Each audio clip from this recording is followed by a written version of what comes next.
নতুন বছর এলেই আমরা হিসাব খুলে বসি। কতটুকু বাড়বে আয়, কতটুকু বাড়বে সম্পদ, কতটুকু বাড়বে সামাজিক অবস্থান।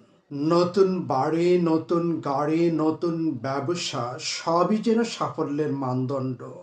কিন্তু খুব কম মানুষই নিজেকে প্রশ্ন করি, এই সাফল্যের ভিত্তি কতটা ন্যায়সঙ্গত, কতটা মানবিক, কতটা টেকসই।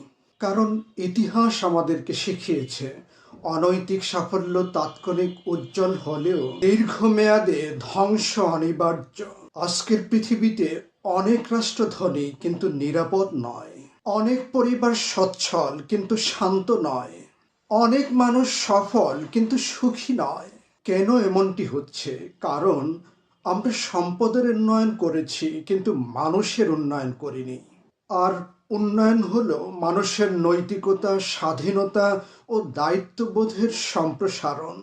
কিন্তু আমরা উন্নয়নকে সীমাবদ্ধ করে ফেলেছি কনক্রিট বিলাসিতা আর ক্ষমতার সংখ্যায়। অথচ একটি সমাজের আসল শক্তি তার নাগরিকের চরিত্রে। রাষ্ট্র ভেঙে পড়ে সীমান্তে নয়, ভেঙে পড়ে নাগরিকের বিবেকে। নতুন বছর কি আমাদের নতুন মানুষ হতে শেখায়? আমরা নতুন বছরের প্রথম দিনে নতুন পোশাক পরি কিন্তু পুরনো অন্যায় ছাড়ি না। নতুন ডায়েরি কিনি কিন্তু পুরনো অভ্যাসে নতুন করে স্বাক্ষর করি। প্রশ্ন হলো, নতুন বছরে নিজের ভেতরের মানুষটাকে নতুন করার কোনো প্রশ্ন আছে কি? বিজ্ঞান বলছে একটি অভ্যাস পরিবর্তনের লাগে মাত্র ৬৬ দিন। অর্থাৎ বছরে মাত্র একটি নেতিবাচক অভ্যাস বদলালেই ১০ বছরে আমরা ১০টি শক্তিশালী ইতিবাচক চরিত্র গড়ে তুলতে পারি।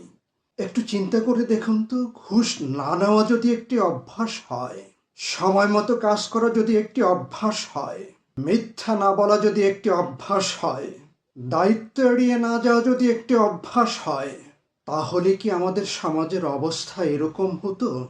ভালো অভ্যাস সবচেয়ে নিরাপদ বিনিয়োগ।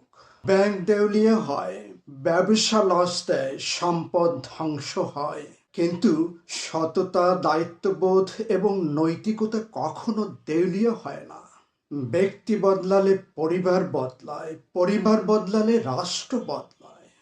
একটি পরিবার নিরাপদ হয় সদস্যদের চরিত্রে, একটি সমাজ নিরাপদ হয় নাগরিকদের আচরণে, একটি রাষ্ট্র টিকে থাকে মানুষের নৈতিক মানদণ্ডে। মানুষ বড় হয় সম্পদে নয়, দায়িত্বে।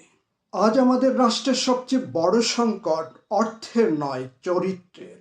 আসুন আমরা নতুন বছরে প্রতিজ্ঞা করি, আরো বেশি পাওয়ার নয়, আরো ভালো হওয়ার, আরো ধনী হওয়ার নয়, আরো দায়িত্বশীল হওয়ার, আরো শক্তিশালী হওয়ার নয়, আরো মানবিক হওয়ার।